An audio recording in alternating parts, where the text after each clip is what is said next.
We spend the vast majority of our waking, finite lifespans working in exchange for a digital unit of measure. We do this under a specific operating assumption. Accumulating more of these units will inevitably yield a better, happier life. To understand why that assumption breaks down, we have to look at how those units are created. Most of us grow up believing in the piggy bank model of economics.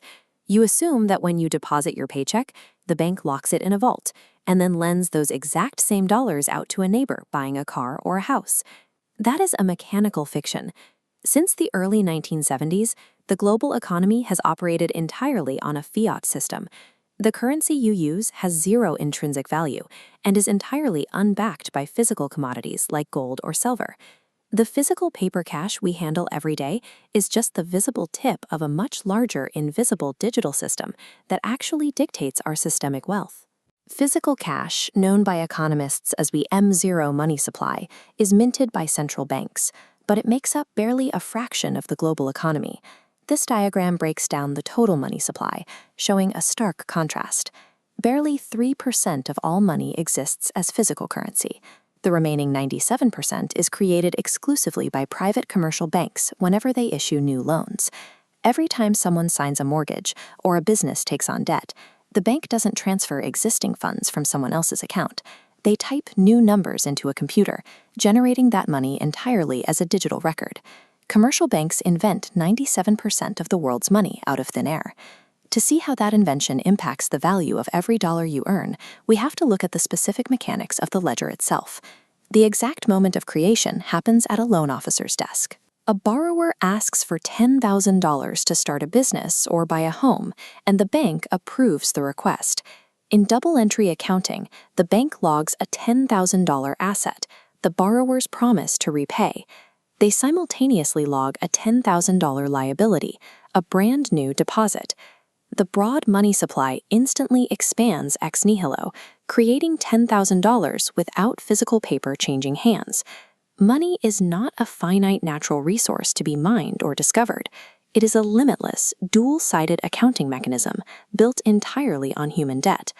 The system hits a breaking point when banks issue these digital debt entries at a rate that outpaces a society's ability to produce tangible goods and services. When you have an abundance of newly created money chasing a limited supply of real-world goods, prices rise.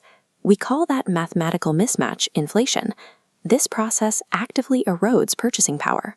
Every time a bank generates a new dollar, the trade value of the dollars in your wallet is slightly reduced.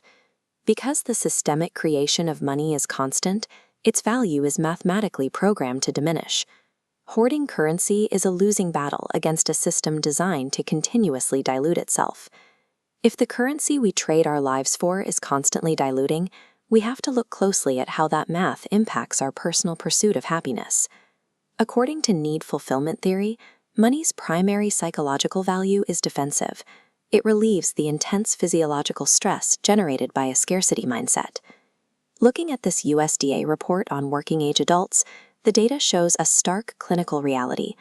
A lack of financial resources, particularly resulting in food insecurity, directly correlates with severe chronic illnesses and an elevated risk of mental health crises.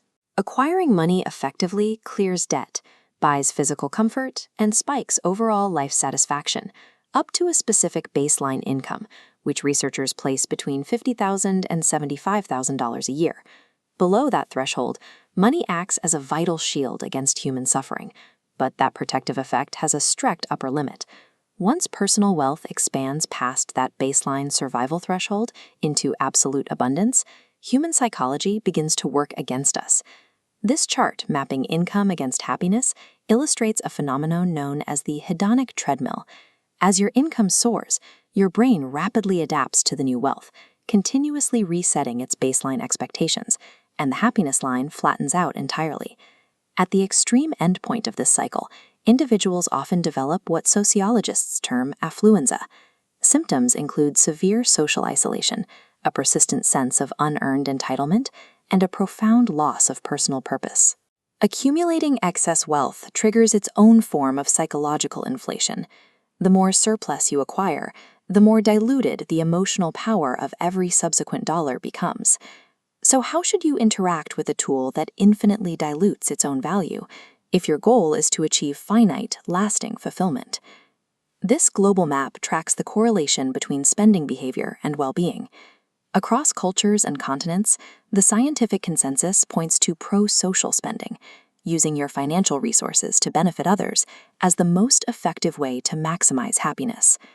True psychological value isn't found in hoarding an arbitrary ledger entry inside a bank database. It is generated by directing its flow outward. Money is a fictional utility designed to facilitate trade.